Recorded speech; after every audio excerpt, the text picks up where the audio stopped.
일단 제 소개부터 하는 게 수순인 것 같습니다. 소개도 안 하고 수업을 진행하려고 한 것 같은데, 저는 자료 해석 강의를 맡고 있는 강성현 선생이라고 합니다. 여러분 좀 반갑습니다. 네, 반갑습니다. 네, 반갑습니다. 일단 문제 유형들을 저는 총 4가지 형태로 분류를 할 것입니다. 이러한 분류 체계 하에서 각각의 유형들의 문제들을 어떻게 접근해 나갈 것인지 핵심적인 노하우들만 이틀여에 걸쳐서 여러분들께 설명드리도록 할 것이고, 이 강의의 목적은 빠른 시간 내에, 단시간 내에 85점을 맞을 수 있는 그런 능력을 배양시키는 것이 아니라, 그럴 수 있는 공부 방향을 설정할 수 있는 그러한 목표를 설정해주는 그런 강의로 컨셉을 잡고 있습니다. 그러니까 이런 식으로 공부하다 보면 훨씬 더 효율적으로 우리가 85점을 향해서 나아갈 수 있다라고 하는 그런 전제하에 이 수업을 진행하도록 할 것입니다. 일단 작년 기출문제가 있습니다. 올해 기출문제가 있습니다. 1월 달에 치러졌던 PSET 기출문제가 제가 여러분들께 드렸던 자료들 중에 있는데요. 지금 2013년도 기출문제와 2012년도 기출문제를 제가 첨부해 두었고, 그리고 각각의 유형들의 문제들을 제가 전부 다 분석을 해놨습니다. 1페이지를 한번 펴보시기 바랍니다. 제가 드린 자료들 중에서 1페이지 자료를 펴보시기 바랍니다. 거기 최근 3개년간 2013년도, 2012년도, 2011년도 문항들의 분석이 쭉 되어 있는데요. 유형별 문항수, 유형별 정답 빈도수 분석, 그 다음 85점 맞기 시간 배분 전략, 이러한 것들을 전부 다 써놨습니다. 일단 두 번째 2013년도 문항 분석의 내용들이 있는데, 첫 번째 기억, 니은, 디귿, 리을형이 있고, 두 번째 진술형이 있고, 세 번째 표 제시형이 있고, 네 번째 상황 판단형이 있음을 알 수가 있습니다. 이게 2012년도도 역시 마찬가지로, 2011년도도 마찬가지로 계속 이렇게 쭉 문항들이 부여되어 있는데, 일단 기억, 니은, 디귿, 리을형이 무엇이며, 그 다음 진술형 무엇이며, 표제시형 무엇이며, 상황 판단형이 무엇인지 거기에 대한 간략한 설명부터 하고 수업을 진행해 나가보도록 하겠습니다. 먼저 기억, 니은, 디귿, 리을형입니다. 저는 철저하게 선택지에 나와 있는 형식을 토대로 해서 선택지가 어떤 식으로 주어지고 있는지, 1번, 2번, 3번, 4번, 5번 선택지가 어떤 식으로 주어지는지에 따라서 각각을 분석하였는데, 첫 번째 기억, 니은, 디귿, 리을형은 선택지가 기억, 니은 또는 니은, 디귿 이런 식으로 조합되어 있는 형태를 의미합니다. 거기 2013년도에는 2번, 4번, 6번부터 시작을 해서 39번까지 총 22문항이 출제되었는데요. 이 22문항 중에서 14문항이 기억이 포함되어 있는 답안이었습니다. 답 중에서 기억이 포함되어 있는 경우가 14문항, 즉 63%에 해당합니다. 63%. 자, 이것은 나중에 선생님이 제가 문제를 풀 때, 가정하게 되는, 그 가정의 논리를 뒷받침하는 근거로서 사용될 것입니다. 자, 뒷장 한번 넘겨보도록 할까요? 2012년도 문항 분석 보도록 할 것인데, 거기 첫 번째 기억, 니은, 디귿, 리을형 한번 봐보십시오. 총 20문항이 출제가 되었고, 20문항 중에서 14문항이, 기억이 포함되어 있는 정답이었습니다. 정답 중에 기억이 포함된 경우가 총 14문항이었습니다. 즉 70%의 비율에 해당됐다. 그러니까 기억, 니은, 디귿, 리을형 문제들이 가장 쉬운데요. 이것들은 전부 다 거의 맞추셔야만 합니다. 기억, 니은, 디귿, 리을형 문제 중에서 한 20에서 22문항 정도가 출제되고 있는 그런 추세인데, 그 문항들을 전부 다 맞춘다라고 생각하고 접근하셔야만 합니다. 얘들은 패턴이 보이기 때문입니다. 그 패턴들을 오늘 제가 전부 다 여러분들께 말씀드리도록 할 것입니다. 문항들을 일단 한번 살펴보도록 하겠습니다. 2013년도 문제 중에서 기억, 니은, 디귿, 리을형이 어떤 것이냐. 2번 문제 한번 봐보시기 바랍니다. 2번 문제 봐보세요. 2번 문제를 보시면, 자, 1번 기억, 니은, 2번 기억, 디귿, 3번 기억, 리을, 4번 니은, 디귿, 5번 디귿, 리을, 이런 식으로 선택지에 있는 내용들이 기억, 니은, 디귿, 리을의 조합 형태로 표현되어 있는 것을 우리는 기억, 니은, 디귿, 리을형이다라고 이야기합니다. 그 다음 두 번째 진술형은 말입니다. 1번 문제 한번 봐보십시오. 진술형 1번 문제 보십니다. 거기 보시면 1번, 2번, 3번, 4번, 5번 내용들 모두 다가 선택지에 있는 모든 내용들이 전부 다 진술의 형태로 되어 있습니다. 그렇기 때문에 여러분들은 이 모든 진술들이 참인지 거짓인지를 전부 다 하나하나 검증을 해야 된다. 자, 진술형은 두 가지 형태로 주어져 있는데 첫 번째는 옳은 것을 고르세요. 두 번째는 옳지 않은 것을 고르세요. 두 가지 형태로 주어지게 됩니다. 자, 옳은 것 고를 때는 어떤 패턴들이 없지만 옳지 않은 것 고를 때는 말입니다. 선택지를 보는 순서가 있습니다. 그 내용들은 선생님이 제가 내일 그 노하우들을 여러분들께 말씀드리도록 할 것입니다. 일단 오늘은 말이죠. 기억, 니은, 디귿, 리을형에 집중해서 보도록 할 것이고요. 그 다음 표제시형은 어떤 것이냐. 세 번째 표제시형은 말입니다. 자, 19번 문항을 한번 봐보십시오. 2013년도 기출문제 중에서 19번 문항 살펴보시겠습니다. 저는 개인적으로 표제시형이 상당히 좀 어렵다라고 느껴지는 문제 중에 하나입니다. 보시면 1번, 2번, 3번, 4번, 5번 전부 다 표가 나와 있고요. 이 표들 중에서 보고서에 있는 내용들, 즉 문장으로 제시되어 있는, 진술되어 있는 내용들을 적절하게 잘 표현하고 있는 것들을 고르도록 하세요 라고 하는 그런 형태의 문제들이 표제시형이라고 볼 수 있겠습니다. 표제시형은 크게 두 가지 형태로 나누게 됩니다. 첫 번째는 문장으로 주어져 있는 자료를 주고 표 제시형으로 주거나 아니면 그냥 표 자체를 주고 그 표에 있는 내용들 또다시 표로 표현하는, 가공 처리하는 두 가지 내용이 있습니다. 19번이 전자이고요. 20번이 후자입니다. 20번 한번 봐보시겠습니까? 20번 보시면 자, 표가 나와 있습니다. 그 표에 있는 내용들 또다시 표로 또 정리한 것입니다. 그것이 1번, 2번, 3번, 4번, 5번 선택지로 주어져 있다는 것입니다. 개인적으로 표로 주어져 있는 내용들을 또다시 표 제시형으로 풀이하는 것보다 보고서, 즉 문장 형태로 주어져 있는 것들을 표 제시형으로 풀이하는 것들이 훨씬 더 어렵습니다. 문장에 있는 것들이 훨씬 더 어렵다는 것입니다. 이것들도 어떻게 접근하는지 노하우들이 있습니다. 자, 마지막으로 상황 판단형이 있는데요. 상황 판단형은 3번 문항입니다. 3번 문항 살펴보시겠습니다. 3번 문항 보도록 하시죠.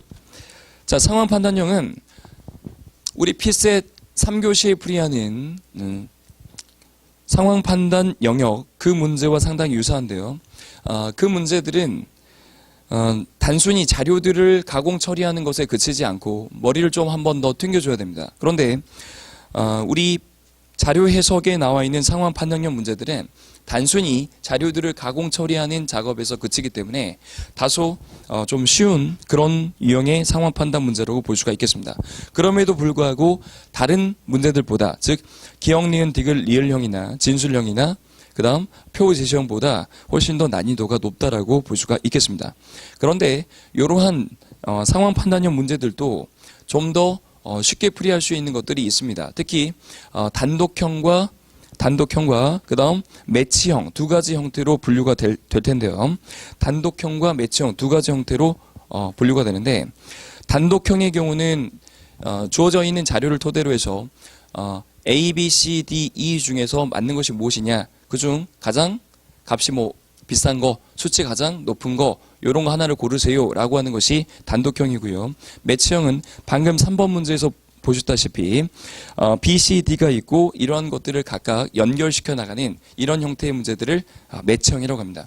이것들도 나름대로 풀이할 수 있는 노하우들이 있습니다. 시간을 훨씬 전략해 가면서 풀이할 수 있는 노하우가 있기 때문에 그러한 것들을 순차적으로 여러분들께 제시하고자 합니다.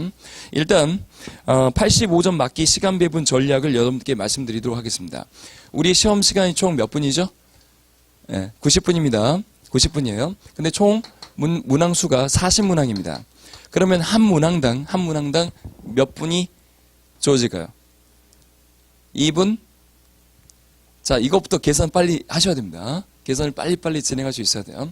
자, 한 문항당 부여되는 시간은 얼마일까요? 90을 40으로 나눠주면 되겠죠. 문항당 시간이기 때문에 90을 40으로 나눠주게 되면, 자, 얼마의 몇 분이 주어집니까? 다들 말씀이 없으시죠? 계산해 보십시오. 90을 40으로 나누겠습니다. 그러면 4분의 9 되겠죠? 4분의 9는 말입니다. 2.25가 되겠죠? 2.25분. 그러면 자, 이건 2.25분은 말입니다. 몇 초입니까? 0.25분은 몇 초이죠? 4분의 1분이죠. 0.25는 4분의 1분입니다.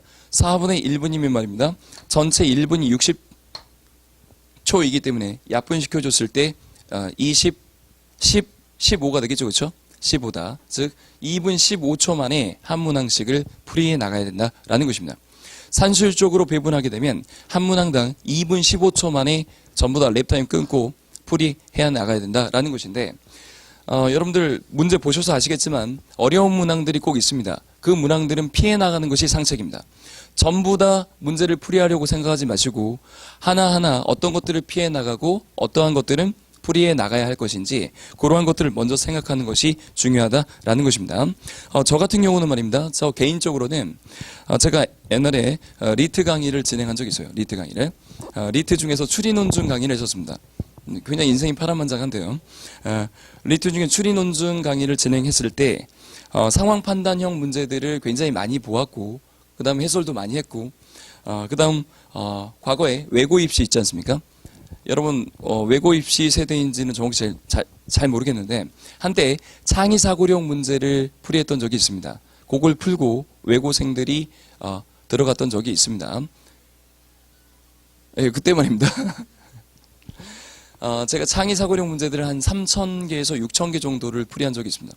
3,000개에서 6,000개 정도를 창의사고력 문제들 전부 다 풀이하였고 그렇기 때문에 저는 개인적으로 상황 판단형 문제가 훨씬 더 쉽게 느껴집니다. 훨씬 더 쉽게 느껴져요. 그래서 저는 기억, 니은, 디귿, 리을, 령을 먼저 풉니다. 그런 다음 두 번째 상황 판단형 문제를 풀었어요. 그 다음 진수령의 일부를 풀었습니다. 저는 표 제시형이 상당히 싫어요. 싫습니다. 중간에 정말 얍삭하게 거기다가 정말 애매하게 찔러 넣는 경우가 있기 때문에 표 제시형을 굉장히 싫어합니다. 그래서 기억, 니은, 디귿령, 상황 판단형, 진술형 요 문제들을 전부 다 풀이하고 남는 문항이 총 7문항이었습니다. 33문항을 선생님 풀이를 하고요. 실제 기출문제를 풀 때 좀 여유있게 풀긴 풀었는데 33문항 풀고 나머지 7문항은 말입니다. 실점처럼 생각하면서 그냥 제꼈습니다. 다 찍었어요. 전부 다 찍었습니다. 전부 다 찍었는데 몇 번으로 찍었냐면 제가 이걸 3번 문항으로 찍었습니다. 3번 문항으로. 전부 다 선택지를 3번으로 찍었고 3번이 운 좋게도 2개가 나오더라고요. 그래서 2문항을 맞췄습니다. 2개의 문항을 찍어서 맞췄고 그 다음 이 33개의 문항은 푼 것들은 말입니다. 절대 틀리지 않습니다. 틀릴 리가 없습니다. 자료 해석형 문제들은 말입니다. 풀이하면 반드시 맞게 되어 있습니다. 반드시 맞게 되어 있어요. 자, 그래서 이 중에서 한 개를 틀렸습니다. 근데 한 개를 틀렸어요. 반드시 맞아야 되는데 제가 말하면 시간을 좀 전략하면서 나가려고 하는 그런 전략 때문에 자 한 문제를 완벽하게 체크해야 되는데 체크하기 귀찮아서 넘어갔거든요. 그랬더니 한 문항을 틀렸습니다. 32문항을 맞췄습니다. 2문항 더 맞췄고요. 그래서 총 34문항 맞고 85점을 획득할 수가 있었습니다. 이게 올해 기출문제를 제가 풀이했던 시뮬레이션 과정입니다. 시뮬레이션 과정이고요. 여러분도 충분히 이러한 과정들을 해나가실 수 있으리라고 저는 믿어 의심치 않습니다. 이틀에 걸쳐서 제가 그 노하우들을 말씀드리면 말입니다. 여러분들 충분히 합격하실 수가 있다. 85점 맞고 합격할 수 있다. 자, 올해 재경직 커트라인이 합격자 커트라인이 80점이었습니다. 80점. 여러분들 올해 시험 보신 분 손 한번 들어보도록 하십시오. 올해 시험을 치러봤다. 그럼 작년에 공부를 했다. 공부하고 시험 치렀다. 공부 안 하고 시험 봤다. 좋습니다. 나는 처음 여기 이 자리에 온 것이다. 피셋이 난생 처음이다. 피셋이라고 생긴 문제는 처음 보는 것이다. 손 한번 들어주시겠습니까? 좋습니다. 좋습니다. 그분들께 입문자들께 초점을 맞추고 강의를 진행해 나가도록 할 것인데 80점 평균 커트라인이었습니다. 커트라인 평균점이었습니다. 근데 언어와 그 다음 자료와 상황이 있었는데 언어, 자료, 상황 중에서 언어는 죽었다 깨어나도 안 되는 친구들이 있죠. 그렇죠? 죽었다 깨어나도 안 되는 친구들이 있습니다. 그러니까 만화책을 열심히 읽으면 언어는 잘 나옵니다. 잘 나와요. 그 스토리 구조를 빨리 파악할 수 있기 때문에 만화책 열심히 보십시오. 언어는 말입니다. 저도 리트 시험을 봤었는데요. 로스쿨을 저도 시험을 봤습니다. 부끄럽게도 떨어졌어요, 저도. 추리 논중, 그러니까 리트는 잘 봤는데 1단계를 전부 다 통과했었습니다. 1단계를. 중대 로스쿨과 그다음 경희대 로스쿨 두 군데를 제가 썼어요. 두 군데를 썼는데 1단계 전부 다 합격했습니다. 제가 리트를 가르쳤기 때문에 리트 점수는 당연히 잘 나왔겠죠. 그렇죠? 그다음 언어 논술도 제가 가르쳤던 적이 있습니다. 그렇기 때문에 제가 가르친 모든 과목들을 시험을 치렀으니까 당연히 점수가 잘 나온 것입니다. 근데 면접에서 탈락을 했어요. 나이 때문에 그런 것이 좀 있었던 것 같습니다. 나이 때문에. 제가 그때 31살 때 지원을 했었는데, 초창기 때 지원을 했었는데, 그런 좀 아픈 기억이 있습니다. 아픈 기억이 있고. 근데 그 당시에 저도 언어 쪽에 굉장히 취약했어요. 언어 쪽에 상당히 취약했습니다. 저는 수리 쪽에 훨씬 더 강합니다. 강한 그런 성향이 있어요. 문과인데도 불구하고. 그래서 언어를 대략 한 80점 정도 맞아주고, 그 다음 자료 해석을 85점 정도 맞아주고, 상황 판단은 좀 어렵지 않습니까? 여러분들 문제 풀어보셔서 아시겠지만, 상황 판단 문제는 시간이 굉장히 오래 걸립니다. 좀 난해합니다. 난해해요. 그래서 80점, 85점, 여기에서 5점 부족한 거 드리겠습니다. 그럼 평균 80점이 나온다라는 것입니다. 80점 나온다. 물론 언어에서 열심히 해서 말이죠. 85점 맞았다. 그러면 상황 판단을 70점 맞아도 무방하겠죠. 그렇죠? 이러한 전략들을 세워 가시면 된다라는 것입니다. 그러니까 최대한 언어와 자료에서 점수들을 자기의 한계치를 계속 뛰어넘어 가시면서 최대치로 끌어올려 주시고, 그런 다음 상황 판단에서 좀 여유 있게 점수를 맞고서라도 평균 점수로 합격할 수 있는 이런 전략을 선택하는 것이 바람직하다라고 저는 개인적으로 생각을 합니다. 근데 자료 해석 같은 경우는 말입니다. 점수가 쭉쭉쭉쭉 계속 늘어날 수 있습니다. 가능합니다. 90점 이상도 가능합니다. 85점은 기본이고요. 90점 이상 맞는 것도 가능합니다. 물론 시험 문제의 난이도에 따라서 80점을 맞을 수도 있습니다. 그러면 다른 친구도 다 공통적으로 시험 문제가 어렵기 때문에 합격하기 충분한 것입니다. 충분한 것이다. 이렇게 전략을 짜고 자료 해석을 85점을 어떻게 맞을 수 있을 것인지 그 노하우들을 천천히 말씀드려 보도록 하겠습니다. 저는 거기 기억, 니은, 디귿, 리을령 뿐만 아니라 모든 형들을 전부 다 1번, 2번, 3번, 4번, 5번이 정답이 몇 개씩 나오는지를 전부 다 계산해 보았습니다. 1번 7개, 2번 3개, 3번 5개, 4번 6개, 5번 1개입니다. 기억, 니은, 디귿, 리을령 중에서 정답이 몇 개씩 분포되어 있는지를 쭉 보시면은 2012년도 보십시오. 1번 2개, 2번 5개, 3번 8개, 4번 2개, 5번 3개. 그 다음 2011년은요. 1번 4개, 2번 4개, 3번 5개, 4번 2개, 5번 4개입니다.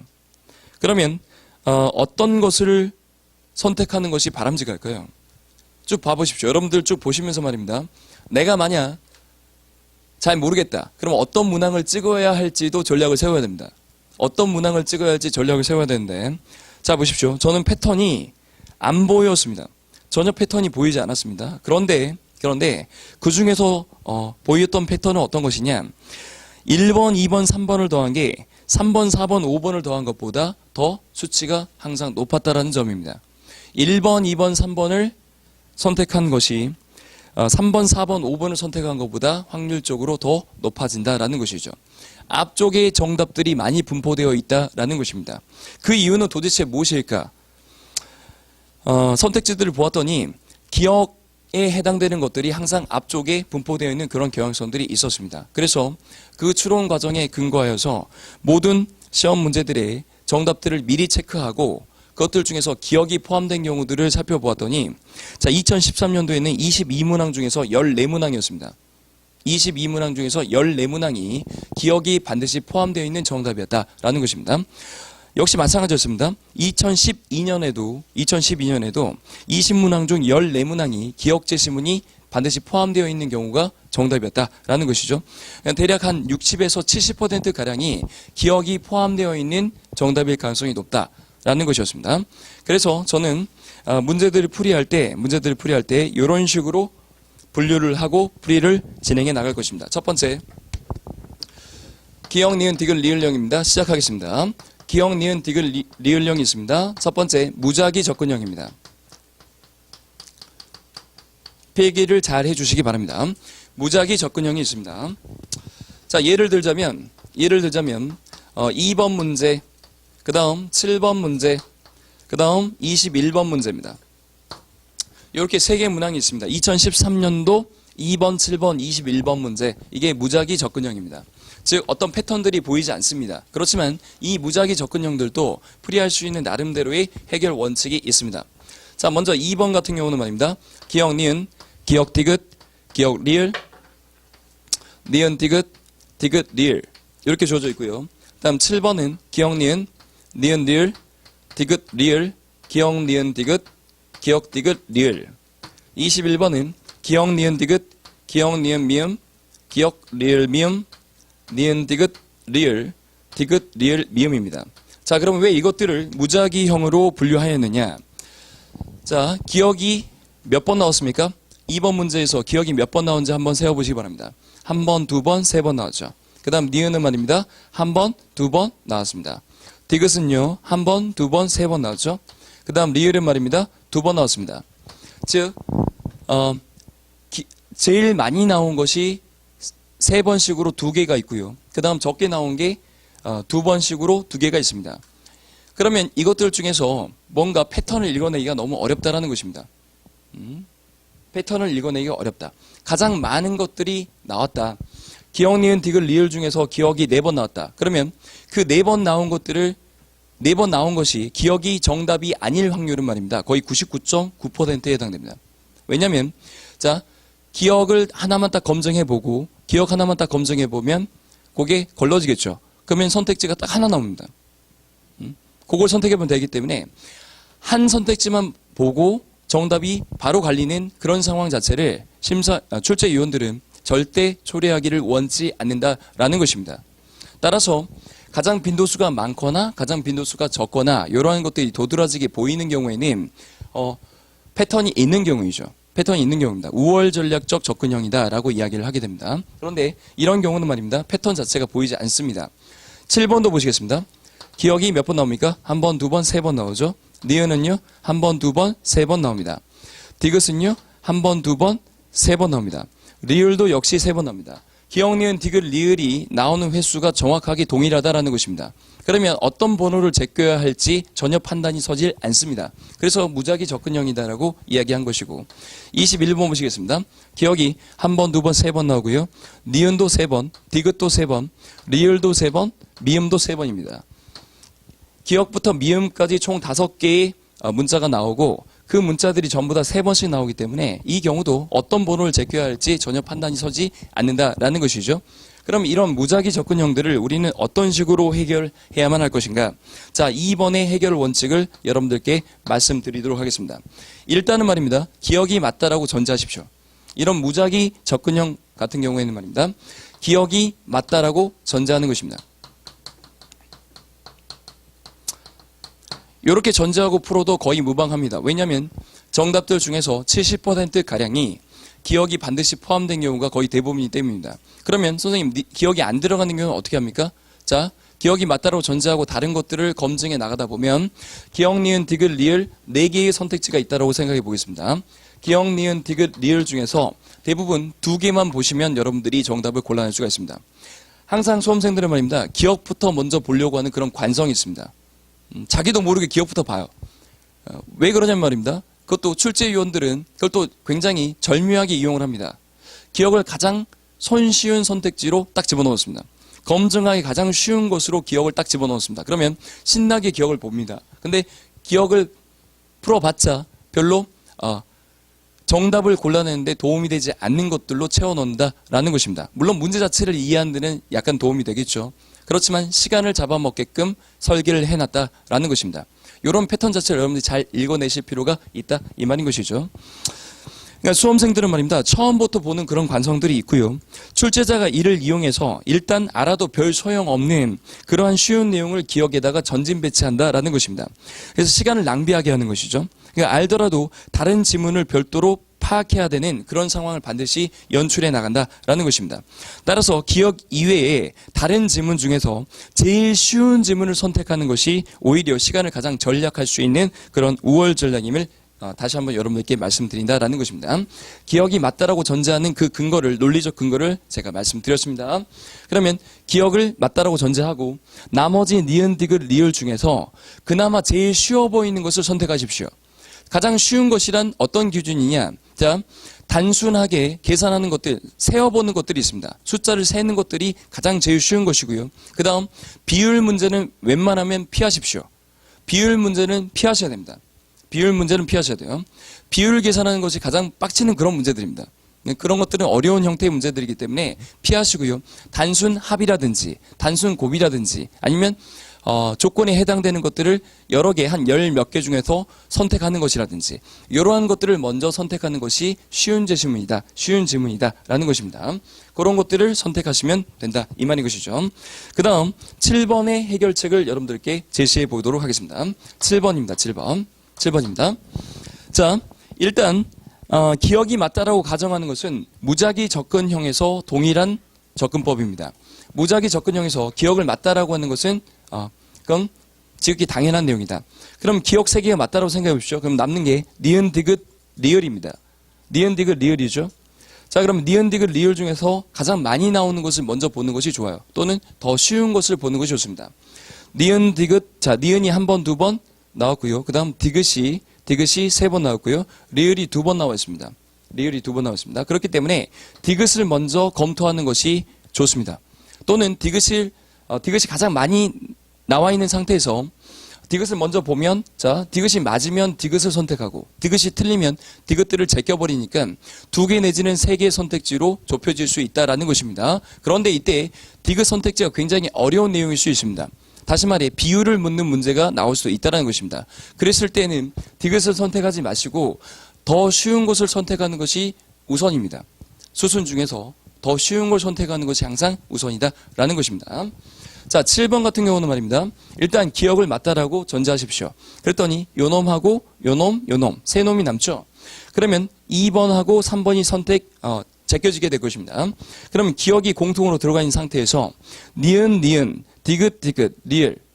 니은이 두 번 나오고 디귿이 두 번 나오고 리을이 한 번 나왔습니다. 그럼 리을을 보는 것보다는 자, 무엇을 보는 게 더 좋겠습니까? 니은이나 디귿을 먼저 보는 것이 바람직할 것입니다. 그런데 때로는 출제 위원들의 심리 구조를 분석해 보았을 때, 자, 형식의 유사성을 추구하면서 학생들로 하여금 마지막까지 계속해서 여러 개의 선택지를 보도록 만들어 나가는 그러한 전략을 쓰는 방법도 있을 수 있습니다. 자, 무슨 말이냐? 기억 니은이 있고 기억 니은 디귿이 있죠. 그러면 이 둘 중에서 기억 니은이 공통이다라는 것입니다. 그러면 이제 디귿 하나를, 자, 기억 맞고 니은 맞으니까 기억 니은을 선택한 다음에, 자, 이제 디귿까지 검증을 해야 되죠. 그러면 세 개의 선택지를 봐야만 한다라는 것입니다. 이렇게 시간을 많이 소모할 수 있도록 설계를 해놓는다라는 것이죠. 그것을 역이용하는 것입니다. 이것을 우리는 형식의 유사성이다라고 이야기합니다. 형식의 유사성이다라고 이야기한다라는 것이죠. 때로는 이것이 맞지 않은 경우도 있을 수 있습니다. 그러니까 여러 가지 방식으로 입체적으로 여러분들이 접근해 나간다. 그 수많은 전략 중에 한 가지 전략이 있다라는 것을 소개해 드리는 것입니다. 근데 그 중에서도 형식의 유사성보다 더 우선하는 원칙은 바로 무엇이냐? 가장 쉬운 선택지를 선택한다라는 것입니다. 기억이 맞다라고 전제하고 나머지들 중에서 빈도수가 가장 많이 나오는 것, 그걸 선택한다. 그 다음 빈도수가 가장 많은 것이지만 그것이 너무 어렵다. 그러면 그것을 제끼고 더 쉬운 것을 선택하도록 한다. 그것부터 검증에 들어가도록 한다라는 것입니다. 이것이 무작위 접근형의 일반적 접근 방법이다라고 볼 수가 있겠습니다. 마지막으로 21번 보도록 하시겠습니다. 얘는 말입니다. 정신 하나도 없어요. 기억, 니은, 디귿, 리을이 모두 다 3회씩 동일하게 나왔습니다. 그러면 기억이 맞다라고 전제를 합니다. 일단 맞다라고 전제를 합니다. 그리고 나서 니은, 디귿, 니은, 미음, 리을, 미음 이렇게 주어져 있죠. 요놈들 중에서 말입니다. 자, 니은이 두 번 나와 있고 미음이 두 번 나와 있습니다. 그러면 이 중에서 더 많이 나오는 걸 선택한다. 디귿은 한 번, 리을은 한 번 나와 있죠. 그러니까 니은이나 미음 둘 중에서 더 쉬운 것을 선택한 다음에, 자, 미음이 들어간다. 아니면 미음이 제껴진다. 제껴지면 더 좋겠죠. 미음이 제껴져 버리면 미음을 전부 다 없애버립니다. 이런 식으로 없애버려요. 그러면 기억, 니은, 디귿, 리을 이렇게 두 개의 선택지로 좁혀지게 된다라는 것입니다. 그러면 니은, 디귿이 형식의 유사성으로서 주어지기 때문에 기억이나 리을 둘 중에 하나를 갖다가 검증해 나가면 되겠죠. 더 쉬운 것을 선택해 나가면 된다라는 것입니다. 이런 방식으로 접근을 해 나가시면 선택지를 4개 중에서 또는 5개 중에서 2개만 보시고 정답을 골라낼 수가 있다라는 것입니다. 그 과정을 직접 제가 보여드리도록 할 것입니다. 자, 일단 나눠드린 기출문제 중에서 2번 문제를 펴보시기 바랍니다. 2번 문제를 펴보십니다. 무작위 접근형 중에서 2번을 먼저 살펴보도록 하시겠습니다. 실전에 어떻게 이런 방법들을 적용하는지 그 과정을 보여드리도록 하겠다라는 것입니다. 자, 2번 문제 보시겠습니다. 1단계입니다. 1단계 전략입니다. 일단 기억이 맞다라고 전제를 해야 됩니다. 처음이기 때문에 선생님이 이러한 내용들을 하나하나 필기를 해드릴 것입니다. 기억이 맞다라고 전제합시다. 그러면 이제 나머지 것들 중에서 무엇인가를 생각해 줘야 할 것인데 기억이 맞다라고 놓고 니은, 디귿, 리을이 남아있는 상태입니다. 근데 디귿이 어때요? 가장 많이 나오죠. 가장 많이 나오기 때문에 디귿을 먼저 보겠다라는 것입니다.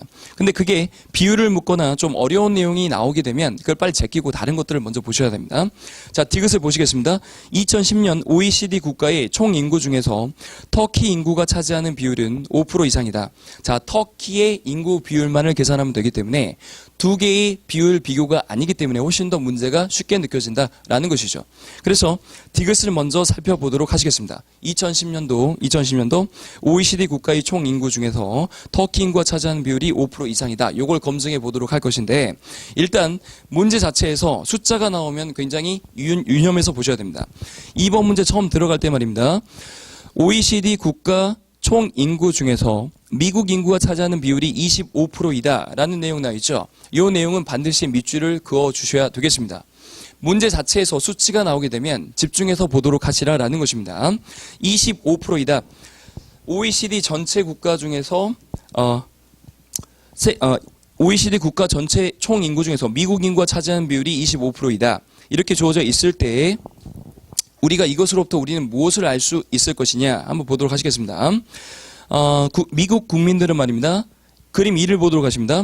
미국은 전체 단위가 100만 명이었을 때 300입니다. 저는 단위 같은 거 신경 쓰지 않습니다. 그냥 300으로 있습니다. 300으로요. 자, 300이니까 3억 명이다. 이런 것들을 인식할 필요가 전혀 없다는 것입니다. 단순 수치입니다. 단위는 알아서 다 문제에서 맞춰주기 마련입니다. 그걸 제대로 묻는 문제였을 경우에는 그때만 생각을 해주시면 되고요. 대부분 나머지 문제에서는 기본 단위를 기준 삼아서 그냥 300이다라고 생각해 주시면 되겠습니다. 미국의 인구가 300이다. 그러면 OECD와 미국의 비가 어떻게 될까? 그거 한번 생각해 보도록 하죠. OECD 국가의 인구 대 미국의 인구는 말입니다. 다음과 같이 주어지게 될 것입니다.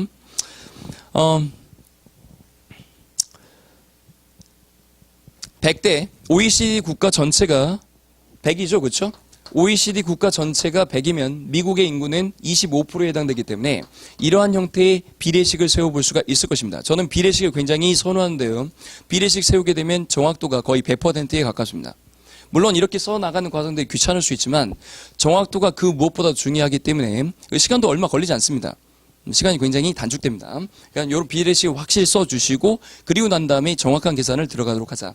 미국 인구가 얼마였습니까? 300이었습니다. 그러면 OECD 인구를 X라고 이렇게 문자로 살짝 놓고 문제를 풀이해보면 자, 약분시켰습니다. 요놈 4가 되고요. 4, 3, 12, 1200이 바로 X 될 수 있겠습니다. 즉 OECD 국가 전체의 인구 숫자는 말입니다. 1200이다라고 볼 수가 있다 이 말인 것이죠. 이때 OECD 국가의 총 인구 중에서 방금 우리가 구했던 요 1200 중에서 터키 인구가 차지하는 그 비율을 생각하시라. 근데 그림 2에는 말입니다. 터키 인구가 나와 있습니다. 단위는 100만 명이고 74다라고 주어져 있죠. 그렇기 때문에 전체 OECD 국가 중에서 터키가 차지하는 인구의 비율은 말입니다.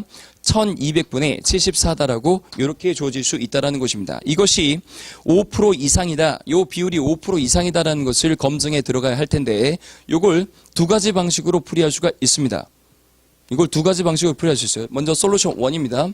솔루션 1. 직접 나누는 전략이 있습니다. 근데 저는 이 전략을 굉장히 싫어합니다. 직접 나눈다는 것은 무슨 뜻이냐? 74를 말입니다. 1200으로 나눠주는 것입니다. 그러면 0 쳐주고 말입니다.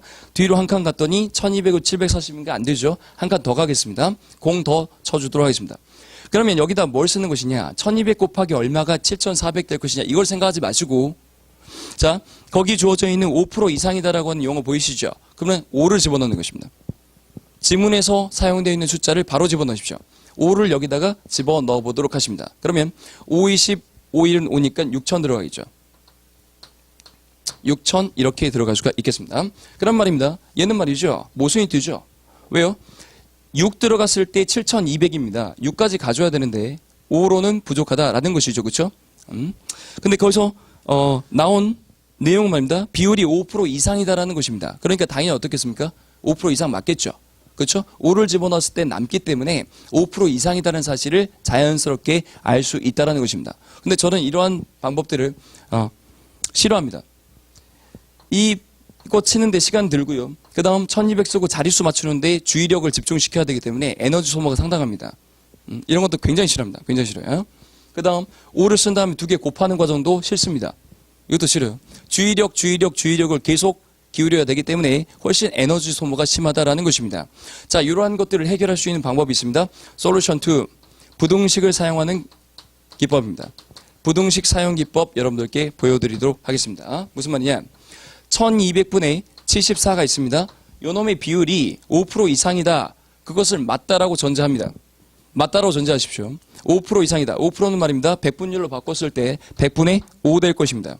100분의 5. 이렇게 써놓고 만약 요게 맞으면 이 진술 자체가 3인 것이고 요놈의 모순이 발견되면 이 진술이 거짓인 것입니다. 이런 식으로 참거짓을 따져나가는 것이 훨씬 더 편합니다. 주의력을 기울일 필요가 전혀 없습니다. 자, 약분시켜 보도록 하겠습니다. 자, 여기 분모 00 사라져 주고요. 그냥 계산을 직접 뜨는 것이 아니라 약분을 통해서 최대한 숫자들을 적게 만들어 놓고 곱을 하기 때문에 훨씬 더 에너지 소모가 덜하다. 12 이쪽으로 살짝 넘어갈 수 있겠죠? 12 넘어가 줍니다. 그랬더니 12 곱하기 5는 얼마 됩니까? 60 되죠? 74가 60보다 크다? 맞는 이야기입니다. 그러므로 이 부등식 자체는 애시당초 참이었다라는 것이죠. 그러면 디귿 진술은 참이다라고 판별할 수 있겠습니다. 괜찮으시죠, 여러분들아? 괜찮으시죠? 예, 이렇게 부등식권법을 사용하는 것이 훨씬 더 쉽다는 것입니다. 실제로 말이죠. 요놈하고 요놈을 써놓고 말이죠. 숙달이 되면 지우고 12 바로 넘어가죠. 쓸 필요도 없습니다. 12 넘어갔을 때 60이야. 74가 60도 더 크구나. 암산으로 바로 체크할 수가 있다는 것입니다. 암산으로 바로 체크한다. 그래서 부등식권법을 여러분들이 적극적으로 사용해 주시기를 바라는 마음입니다. 그래서 디귿이 맞다라는 것을 알아내었습니다. 디귿이 맞다라는 것을 알아내었기 때문에 일단 처음에 제가 했던 이런 방식들은 말이죠. 빈도수 조사, 각각 기억, 니은, 디귿, 리을의 빈도수 조사를 하는 과정들은 말이죠. 어떤 선택지부터 먼저 보아야 할까? 그것을 선택하는 기준이 되는 것이고요.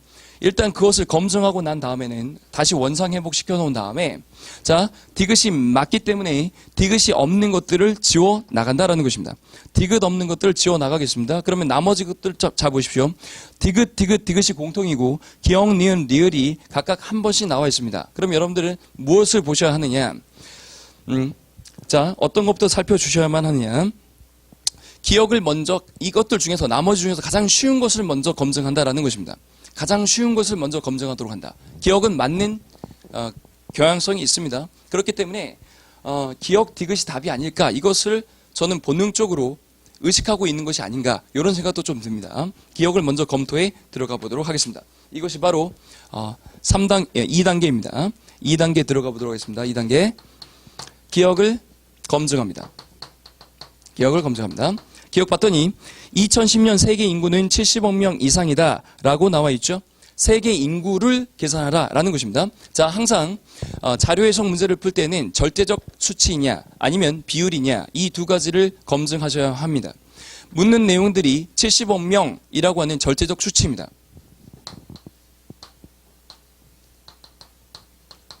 비율을 묻는 것이 아니다라는 것입니다. 몇 퍼센트이냐, 전체 차지하는 비율이 몇 프로이냐 이것을 묻는 것이 아니라 절대적 수치를 묻고 있다는 것입니다. 이 두 가지를 철저하게 분석하시면서 문제를 갖다가 푸셔야 된다라는 것이고 그러면 70억 명 이상이다라고 이야기를 하는데 그것을 한번 추적해 들어가 보도록 하겠습니다. 세계라고 하는 단어가 어디 나와 있는지 살펴보십시오. 그림 1에 나와 있죠. 그렇죠? 세계라고 하는 단어는 말입니다. 그림 1에 나와 있습니다. 그림 1을 보도록 하시고요. 그 중에서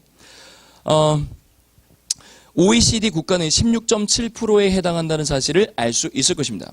그러면 비례식을 또 세우는 것입니다. 비례식을 세워주게 되면 깔끔하게 해결됩니다. 어설프게 곱하고 나누고 이렇게 하지 마시고 직관적으로 하지 마시고 비례식을 정확히 세워서 완벽도, 정확도를 갖다가 100% 담보하시는 것이 바람직할 것입니다.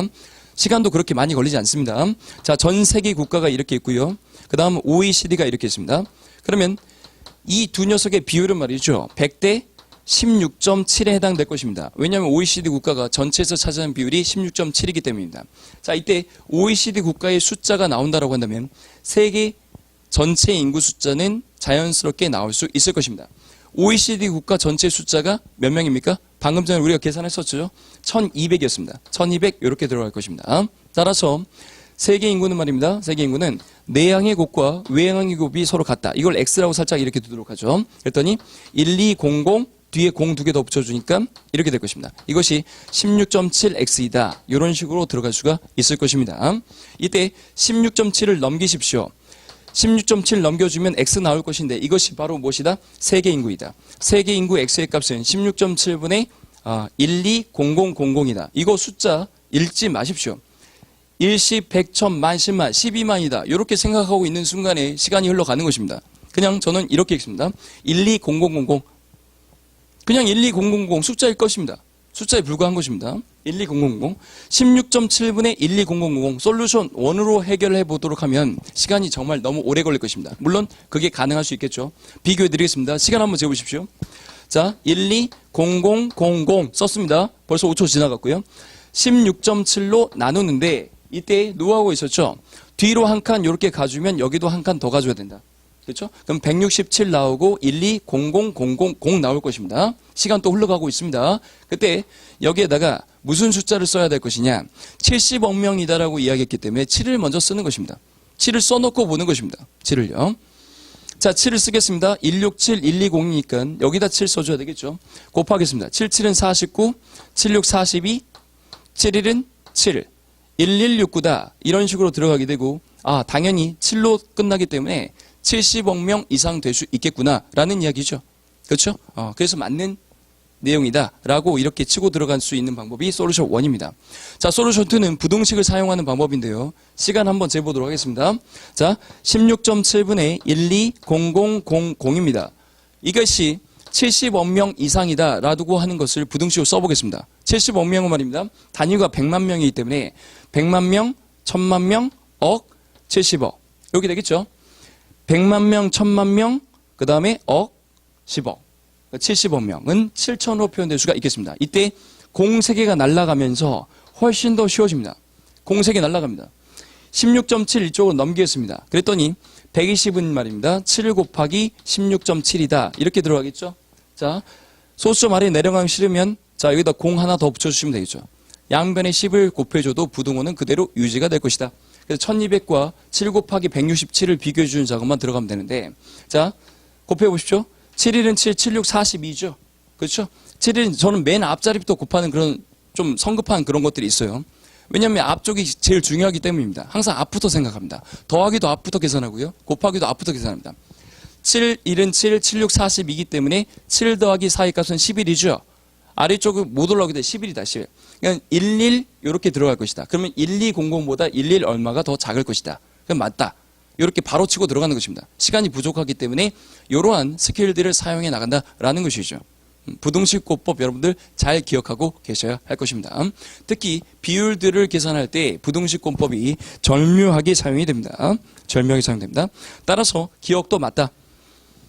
기억 맞고 디귿도 맞았기 때문에 정답은 2번이다. 요거 선택하는 요걸 2번 답을 적어내는데 우리는 말이죠.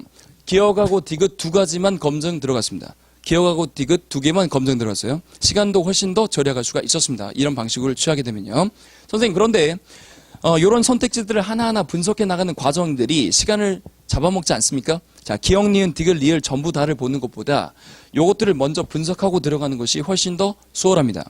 저하고의 계속적인 연습을 통해서 이러한 것들을 숙달이 된다라고 한다면 이거 하는데 15초, 10초도 안 걸립니다. 이거 쓰는데 10초도 안 걸려요. 10초도. 그런데 시간은 1분 정도를 단축시킬 수가 있습니다. 1분 정도. 그러니까 기억, 니은, 디귿, 리을형 문제들은 말이죠. 4분이니까 15초. 2분 15초 만에 문제를 푸는 것이 아니라 기억, 니은, 디귿, 리을형 문제들은 1분 안에 문제를 풀이할 수 있습니다. 1분 안에. 1분 안에 문제 풀이할 수 있습니다. 1분 안에. 그러면서 상황 판단형 문제라든지 표 제시형 문제라든지 진술형 문제를 푸는데 그 시간들을 갖다 할애한다라는 것입니다. 할애해준다라는 것입니다. 요 놈이 가능해질 것입니다. 자, 완벽 합수 한번 해보도록 하겠습니다. 연습 한번 해보도록 할까요? 수치 계산하는 것들은 굉장히 중요하기 때문에 자, 니은과 리을도 역시 여러분들 계산 한번 해보시기 바랍니다. 니은과 리을 한번 여러분들 계산해 보십시오. 실시 생각할 수 있는 시간을 좀 드리겠습니다. 니은과 리을을 검증 들어가 보도록 하겠습니다.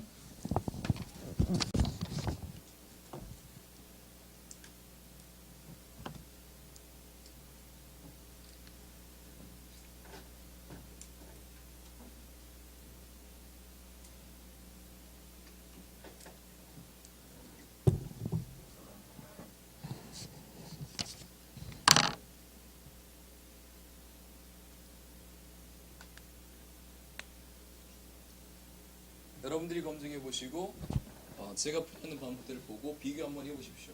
시간이 어떻게 걸리는지, 철저하게 시간을 어떻게 전략하는지 그 강의가 제 이틀간 강의에 초점이 될 것입니다.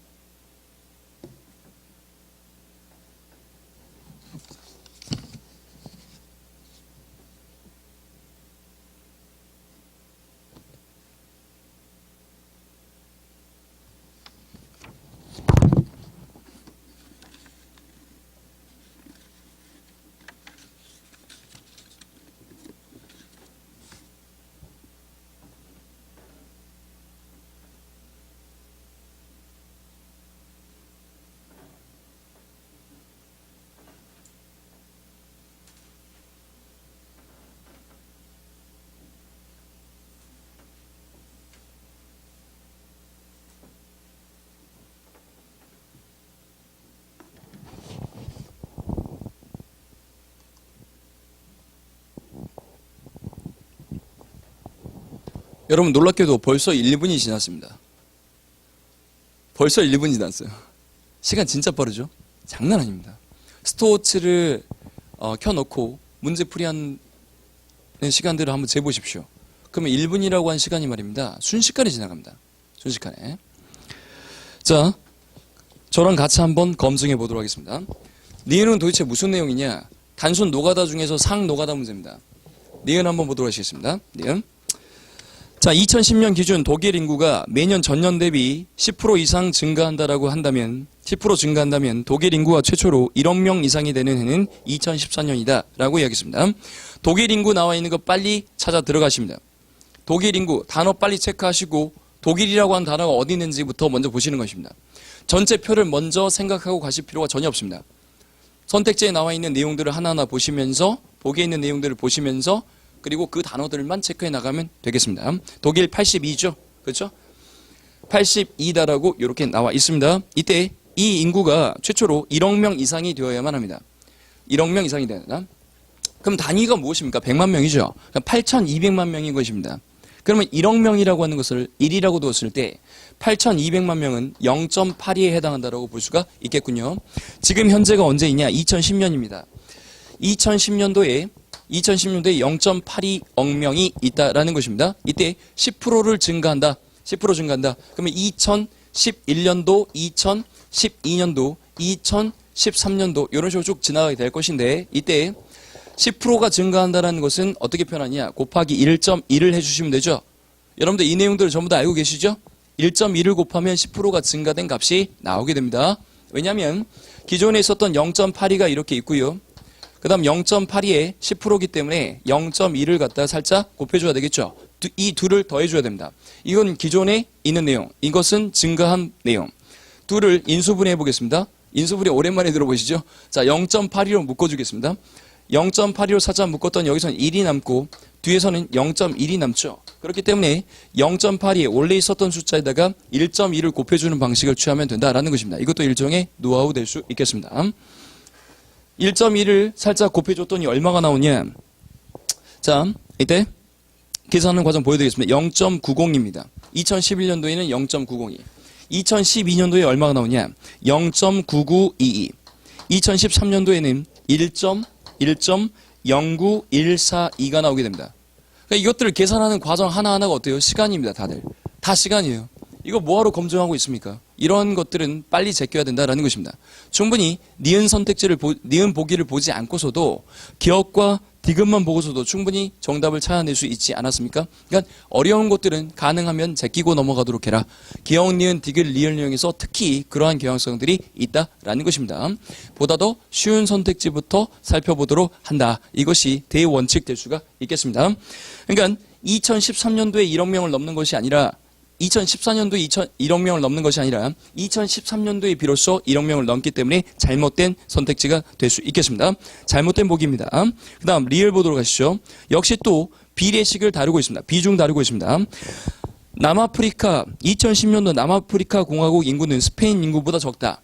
자, 인구는 이라고 했기 때문에 절대적 수치를 묻고 있습니다. 그러면 인구를 직접 계산해야만 할 것이냐? 그럴 필요가 없습니다. 비율로 그냥 치고 들어가시면 됩니다. 전 세계에서 차지하는 남아프리카 공화국의 비율, 전 세계에서 차지하는 스페인의 비율, 인구 비율, 요것들을 직접 다이렉트로 비교해 주시면 인구 숫자를 굳이 계산할 필요가 없다. 70억 곱하기 비율 할 필요가 없다라는 것입니다. 자, 보도록 하시겠습니다. 남아프리카 공화국이라고 하는 단어를 빨리 찾으십시오. 어디 있습니까? 그림 1번에 있죠. 0.7입니다. 전 세계에서 남아프리카 공화국 말이죠. 0.7에 해당합니다. 0.7%에 해당됩니다. 자, 이제 스페인을 찾으셔야 하는데 스페인은 인구 숫자가 4,500만 명입니다. 즉 45입니다.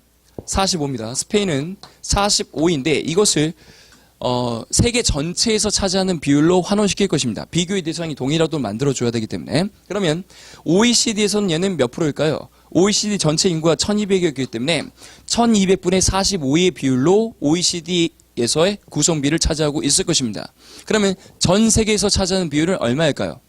자, 전 세계에서 OECD가 차지하는 비율이 16.7이었기 때문에 16.7 곱하기 또 그 안에서 OECD 안에서 비율을 또 곱해줬을 때 전 세계에서의 비율이 나올 수 있다라는 것입니다. 이 둘을 비교해주기만 하면 게임이 끝나겠죠. 근데 거기서 뭐라고 나왔습니까? 인구보다 적다, 즉 부등식입니다. 적다라고 했기 때문에 이렇게 써주는 것입니다. 남아프리카 공화국이 스페인보다 적다. 이렇게 부등식 써주시고 이 부등식 검증 들어가주면 게임 끝납니다. 이걸 일일이 계산하시는 친구분들은 하수죠, 하수. 이거 직접 계산하게 되면 시간 날셉니다, 날새요. 부등식 쓰면 훨씬 더 쉽습니다. 자, 보여드리겠습니다. 자, 1200을 이쪽으로 넘기십시오. 1200 살짝 이쪽으로 넘어가 보도록 하겠습니다. 그랬더니 말입니다. 0.7이니까 이건 10분의 7이죠. 소수점도 싫어요. 전 분수 더 좋아합니다.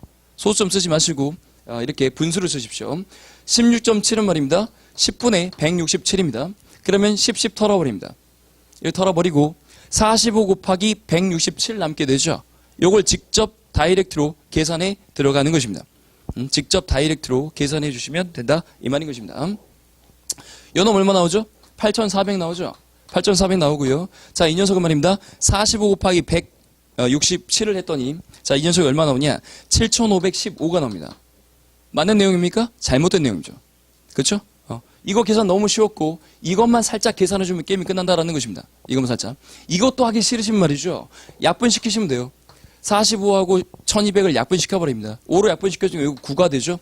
5로 약분시켰더니 5, 20, 5, 4, 20, 240 됩니다. 240 곱하기 7 하시고 그 다음에 9 곱하기 167 해주게 되면 굉장히 곱할 내용들이 줄어들게 된다라는 것입니다. 가능하면 약분 치시고 곱하는 것이 바람직하다. 이 진술이 잘못되었다. 그러므로 리을을 맞다라고 가정하고 풀었더니 모순이 생기기 때문에 리을은 잘못된 보기이다라는 것이죠. 리을을 제껴주셔야 된다. 자, 어떻습니까? 이러한 것들 일일이 전부 다 기억부터 시작을 해서 순차적으로 다 풀이했다라고 한다면 기억 맞고 그 다음 리을은 틀렸을 텐데 일일이 다 계산해야 되기 때문에 시간 엄청 소모하고 그 다음 또 디귿 들어가 줘야 되겠죠. 그렇죠? 이걸 하게 된 말입니다. 시간이 한 2배 정도 걸립니다. 그러니까 정확하게 2분에서 3분 정도가 소요가 됩니다. 2분에서 3분 정도 소요돼요. 근데 이 문제는 말이죠. 기억을 풀고 그다음 디귿을 먼저 풀고 그다음 기억 풀게 된 말입니다. 쉬운 것부터 선택해서 풀게 되면 자, 풀이하는데 1분도 걸리지 않습니다. 1분도 걸리지 않아요.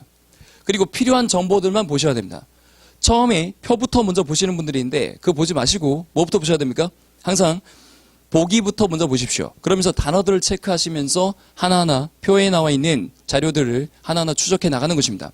필요한 것들만 보셔야 된다라는 것입니다. 필요한 것들만. 자, 이것이 여러분들께 문제를 통해서 직접 전해드린 첫 번째 노하우였습니다. 그 다음 두 번째, 무작위 접근법 중에서 몇 번 문항을 보도록 하시느냐. 우리 기출문제 중에서 말입니다. 기출문제 중에서 두 번째 7번 문제를 보도록 하시겠습니다. 7번 문제 펴보십시오. 7번 문제. 문제를 일일이 전부 다 풀어드리면 좋겠는데 우리가 해야 될 내용들이 정말 많습니다. 지금 몇 분 지났죠, 여러분들? 시계가 없네요, 강의실에. 저는 안 보여요. 딱 10시군요. 2시간이 남아있군요. 자, 여러분들 잠깐 한 5분간 휴식 취했다가 다시 모여서 그 다음 노하우들을 알려드리도록 하겠습니다.